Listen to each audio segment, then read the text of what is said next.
December 12th, 1 a.m. I arrived at the Rook Island Lighthouse this morning. The helicopter flight from the mainland was a jarring, bumpy 45-minute flight over open ocean. I've never been on a helicopter before, and I'm not sure what I was expecting. But the sea winds were pushing us around pretty good on the way over. Ammon, the pilot, told me twice during the trip that we might have to abort and try again when the weather was calmer. But he kept us moving, and eventually, we arrived at my destination. When the helicopter disappeared into the gray sky, a profound silence fell. Not the kind you barely notice, but the kind that presses in on you from all sides. The only sounds left were the crashing of the waves against the rocks and the sharp, briny wind that tasted like iron. The lighthouse loomed above me, taller than I ever imagined. Old paint was peeling away in long, curling ribbons, and the metal stairs hummed softly beneath each footstep as I began my ascent. It felt alive, like the whole structure was watching, listening. Inside, the air was cold and still. A faint, low buzz emanated from somewhere deep within the walls. Maybe the generator, I told myself, or maybe it was just the sea, echoing through the metal bones of the tower. I unpacked my bag and went straight to the logbook on the desk. The last entry was dated over 7 months ago. The handwriting was neat, but it trailed off abruptly, mid-sentence. It read, "Routine maintenance complete." And then, nothing. I wanted to believe the rest of the page had simply faded over time, but the ink hadn't. It stopped as though the writer had been interrupted. Their pen lifted from the paper without warning. Near the edge of the page, there was a small, dark brown stain. It looked too dark to be coffee. A shiver went down my spine, but I pushed it away. Just an old book, an old tower. I climbed the spiral staircase all the way to the lamp room. The giant beacon turned lazily, its hum steady and rhythmic. It was almost hypnotic. Out beyond the thick glass, the ocean spread out like molten lead, endless, flat, and hungry. For a fleeting moment, I thought I saw something move beneath the surface. A shape, vast and slow, sliding just under the water. I blinked hard, and it was gone. A trick of the light, I reasoned. The fatigue from the journey was probably getting to me. By sunset, the fog had rolled in so thick I couldn't even see the railing just outside the window. It was like being suspended in a cloud of milk. I tried the radio. It crackled once with a burst of static, then went completely dead. It's the weather, I told myself. It has to be the weather. At 1:43 a.m., I decided to make my first official log entry. I picked up the audio recorder. System check complete. Power is stable. No contact with the mainland yet. The wind, it sounds strange tonight, almost like someone breathing. As soon as I said the words, a faint metallic sound echoed from somewhere far below me. It was one long, dragging scrape, like a heavy chair being moved across a concrete floor. But there were no chairs down there. I knew that for a fact. The lighthouse itself seemed to groan in response, a deep, wet sound from its very foundations, and then everything went deathly still again. I reached out and turned off the recorder, my heart pounding in my chest. But before I could even move, before I could convince myself it was just the old building settling, I heard another sound. Footsteps. Slow, measured, deliberate, and they were coming from above me. But that's impossible. I was already on the top floor. I've been frozen for what feels like an eternity, just listening. The footsteps started again, slow, deliberate, methodically circling the lamp room right above me. But that's impossible. The lamp room is empty. I know it is. There's no one else here. The old metal walls of this lighthouse amplify every sound, twisting them into something else. Each step echoes through the tower, a phantom heartbeat in the steel frame. When I finally worked up the courage to climb the stairs, the sound just stopped. The lamp room was exactly as I'd left it, completely empty. The massive beacon rotated on its axis, steady as a clock, its powerful beam slicing through the thick fog. casting long, dancing shadows across the curved glass panels. Nothing was out of place. Nothing moved. But the air. It felt wrong. It felt disturbed, charged, as if someone had just vanished from the spot where I now stood. I walked a slow circle around the giant lamp, my own reflection staring back from the polished glass. And then, for a split second, I swear, just a fraction of a second, it didn't move when I did. My own reflection stood perfectly still, its eyes locked on mine. Then the light swept past again, and the illusion was broken. Everything was normal. Or what passes for normal out here. I hurried back down the winding stairs to the main level, my heart hammering against my ribs. I had to contact the mainland. I grabbed the radio handset, flicking through the channels. Dead static crackled back at me. I tried the emergency line, the one they promised would always connect, no matter what. Still nothing but the hiss of an empty frequency. The small signal light on the console blinked once, then went dark and stayed dark. The silence in the room was deafening, but it felt alive, like it had a pulse of its own. It was 3:12 a.m. when I picked up the log recorder. My hand was shaking. "Radio unresponsive," I said, my voice sounding thin. "Generator is stable. Possible interference from the storm. Strange noises continue. I think I'm hearing them in the walls." After I finished recording, I noticed something I hadn't before. A draft. A thin, cold current of air was seeping from a floor vent near the maintenance hatch. That shouldn't be happening. I knelt, feeling the air on my face.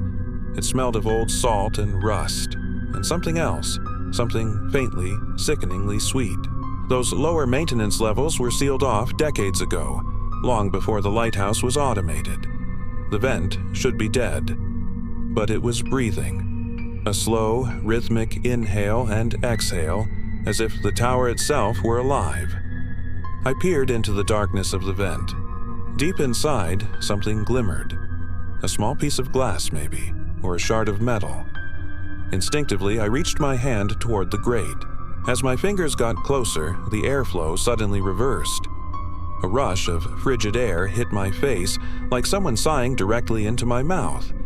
I stumbled back, my skin crawling, and slammed the heavy vent cover shut. It rattled once, violently, and then went still. A faint humming started up afterward, a low vibration that resonated through the floorboards. It wasn't mechanical, not like the generator. It was more organic, like a voice pitched just below the range of human hearing. It made the lights flicker. I rushed to the generator room, expecting to find some fault, but the readings were all stable. Everything was green. Nothing explained the sound or the draft. But I wasn't alone. The dust on the floor told a story. It was disturbed, but not randomly. There was a single, clear trail of footprints leading from the door to the far corner of the room, where a section of metal grating covered the floor. But the trail just ended. The footprints stopped abruptly at the edge of the grate. No turn, no scuff marks, no exit. They just stopped, as if the person who made them had vanished into thin air. I leaned closer, examining the grating. It was different from the rest of the flooring. The metal was newer, the welds were uneven and sloppy. The bolts holding it down were rusted, but not with the deep, ancient rust of the rest of the tower. This was a patch. Something had been sealed beneath this floor. At 4:00 a.m., I recorded another log entry, my voice barely a whisper. There's a chamber under the generator room. It's not on any of the layout maps I have. I'm hearing movement, directly below the floor. Just to make sure the recorder was working, I replayed the last few seconds. I heard my own voice, shaky and scared. And then, underneath it, another voice. A dry, rasping whisper that sent a bolt of ice through my veins. It said only 2 words. Go deeper. I didn't even try to sleep after that. The storm outside raged, the wind howling like a hungry animal. The fog was a solid white wall against the windows, and the waves crashed against the rocks below like giant fists. With every impact that shook the tower, a fine gray dust rained down from the ceiling, tiny flakes that looked disturbingly like ash. By dawn, watching the weak light struggle to pierce the fog, I'd made up my mind. Whatever was sealed away beneath this lighthouse was put there for a reason, and I was going to find out what it was. Thank you for watching this far. If you're as intrigued as I am, make sure you're subscribed and have notifications turned on, because you won't want to miss what happens next. December 12th, 5 a.m. The storm hasn't stopped for a second. The waves are just relentless, slamming against the island with this unnerving rhythmic pulse. It feels like a heartbeat. Every single impact shakes the walls of this old tower, making the lamp hanging over my head groan like it's alive. I haven't slept at all. I can't. That voice from the recording I found keeps echoing in my head. Just 2 words, spoken so softly, so deliberately. Go deeper. I finally gave in. I went to the upper deck and grabbed what tools I could find. A small wrench, a crowbar, and a flashlight with batteries that are already dying. Typical. The air in the generator room is thick and wet, the kind of cold that seeps right into your bones and stays there. I crouched down next to the welded grate on the floor. The metal was clearly newer than the rest of the room. The welds were rough, uneven. It wasn't a repair job. Someone had tried to hide this, to seal it away. I started working on it. As I pried the first bolt loose, something beneath the floor shifted. A hollow knock, slow and heavy, echoed up from below. It was like a heartbeat answering my own. A shiver went down my spine, but I kept going. It took me almost an hour to cut through all the rusted welds. By the time I finally pulled the grate open, this thin, eerie mist was rising from the opening. It smelled like damp stone and seawater, and something else. Something ancient. My flashlight beam cut through the darkness, revealing a narrow staircase carved straight into the rock of the island. Every step was slick with condensation, their edges rounded and worn by time. The air drifted upward in these slow, damp breaths, like the passage itself was breathing. I hesitated. Every single instinct I had screamed at me to close it back up, weld it shut, and forget I ever saw it. But the silence from below was magnetic. You know, the kind of silence that's so absolute it makes you want to listen, just to see what's hiding inside it? I had to know. I started down. The further I went, the more the sounds of the tower faded away. The roar of the waves, the howl of the wind, the groaning of the storm. All gone. The only sound was my own boots scraping against the wet stone. The passage twisted and turned, getting narrower as I descended. I counted 47 steps before I stopped cold. That's when I noticed something completely impossible. The walls. The walls were moving. Not shifting or crumbling. They were breathing. Slow, almost imperceptible expansions and contractions. Like the stone itself was alive, inhaling and exhaling around me. I reached out and ran my gloved fingers along the surface. The rock pulsed, damp and strangely warm beneath my touch. I almost turned back right then, but a faint sound from further down froze me in place. It was the echo of metal against stone, like chains being dragged gently across the floor. I had to see. I moved closer, my heart pounding in my ears. The steps ended in a small, circular chamber. It was flooded ankle-deep in perfectly still water. In the center of the chamber stood an iron table, half submerged, and on it, there was a journal. I waded through the cold water and picked it up. I wiped the cover clean. The leather was soft and waterlogged, but I could just make out the initials etched faintly into it. J.R. I carefully flipped it open. Most of the pages were fused together into a solid block of wet paper, but one page, right near the middle, was still readable. The writing was faint, the ink bleeding, but I could make out the date. December 12th, 1973. Exactly 50 years ago. Today. The entry read, "We sealed it below the generator. The sea keeps it calm most nights. If the light ever goes out again, we must not descend. The breathing grows louder when the beacon dims. As I finished reading, the words began to blur, the ink spreading like dark veins as the paper soaked up more water from my fingers. I looked up at the ceiling. Water was dripping slowly, but the drips were rhythmic, far too precise to be random. Drip, drip, drip, almost like footsteps walking above me.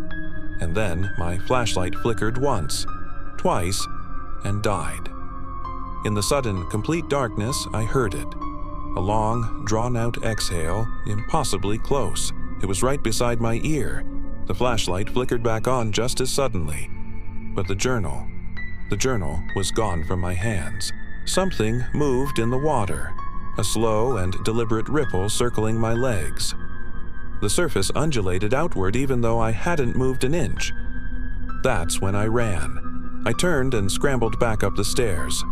The walls seemed closer than before, pressing in on me. The steps felt like they were twisting upward forever, the air growing thick and heavy, making it hard to breathe. When I finally reached the top, gasping for air, the grate slammed shut on its own with a deafening clang. The sound echoed through the entire tower, and then absolute silence. It's December 12th, 5:48 a.m. Whatever is beneath this place is awake now, and the whole lighthouse. It feels lighter, as if something massive inside it just took its first deep breath in 50 years. Thank you so much for joining me on this terrifying journey. If you love mystery and suspense stories like this, make sure to hit that subscribe button and ring the bell so you do not miss what happens next. Stay safe and see you in the next video. It was 9 o'clock at night, December 12th, when I stepped into the Rook Island Lighthouse. The wind was absolutely howling through the broken windows, and the rain was just lashing against these old stone walls. The corridor in front of me was so dimly lit, with these ancient lights flickering like they were about to give up, casting these long, shifting shadows that honestly looked like they were alive. Every single step I took echoed, just bouncing off the walls, and my heart started racing. I remember clutching my flashlight, its little beam barely cutting through the dark, showing me peeling paint, busted furniture, and stains on the floor I really didn't want to think about. Every shadow seemed to twitch, like it was watching me. A cold draft hit the back of my neck, sending shivers all the way down my spine. I whispered, just to myself, "Is someone here?" But my voice just got lost in the roar of the storm. As I got to the spiral stairs, I had to stop. I looked back down the corridor I'd just walked, and this overwhelming sense of dread washed over me. The stairs were so old, so worn, and every single step creaked under my weight. Moonlight was pouring through a broken window, lighting up this twisted railing and making these strange, creepy patterns on the walls. I started climbing, really carefully, making every move slow and deliberate. All of my senses were on high alert. I felt like I was being watched from every corner. Then, somewhere behind me, a shadow moved. It was too quick. I couldn't get a clear look. I just froze, my heart hammering against my ribs. "What was that?" I whispered. The air smelled damp, almost metallic. And then I heard it, the faint sound of dripping water echoing up the staircase. It was a constant, maddening rhythm in the dark. Finally, I made it to the lamp room at the top. The huge lighthouse lamp was cracked, and it was flickering, throwing these fragmented beams of light all over the room. The storm outside was getting even worse. Rain was pounding against the windows, rattling the glass. The shadows on the walls danced, stretching and twisting in ways that just weren't natural. I walked towards the massive lens. My hands were trembling so much. I could feel the cold metal under my fingertips, and I could hear this low hum as the wind vibrated through the entire structure. Then, a sudden flash of lightning lit up the entire room. And in that split second, I saw it. A dark figure standing right behind me in the reflection of the glass. I spun around, but it was gone, just vanished. All that was left was this echo of a distant scream in my ears, Or maybe it was just in my head. No, this can't be real, I gasped, pure panic rising in my chest. Fear took over and I scrambled back towards the stairs, nearly falling with every step. The spiral staircase felt endless now, so much darker than before. Every shadow looked more menacing, more threatening. A door at the bottom of the stairs suddenly slammed open all by itself, rattling on its hinges. My breath came in these short, frantic gasps. I just kept whispering to myself, I need to get out. I need to get out. The sound of the storm outside was mixing with what I swore were footsteps echoing behind me, just making the terror 100 times worse. My flashlight started to flicker, giving me these brief, terrifying glimpses of shapes that weren't there a second before. I felt like I was losing my mind. Finally, I burst out of the lighthouse door and into the storm. It was at its absolute peak. Waves were crashing violently against the jagged rocks below. The rain was relentless, soaking me instantly, blinding me. I ran down the slippery rocks, my shoes scraping against the sharp edges, my muscles screaming to keep going. The lighthouse loomed behind me, this silent, ominous tower in the dark. Every gust of wind sounded like a threat, and the thunder rolled like a final warning. I dared to look back just for a second. My face was probably ghost white, my eyes wide with a fear I've never known. Then I just kept running toward the shore. My voice was barely a whisper against the storm, something only I could hear. Never coming back. Even as I reached the edge of the rocks and the sounds of the lighthouse faded, that image of the shadow and the flickering lamp was burned into my mind. The storm didn't let up, and this deep, bone-chilling cold ran down my spine.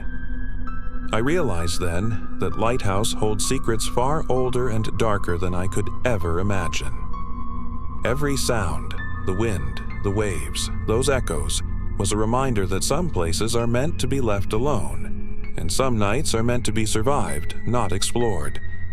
Thank you for joining me on this terrifying journey. If you enjoy stories that explore the darker side of our world, make sure to hit that subscribe button and turn on notifications so you do not miss the next adventure. Stay safe out there.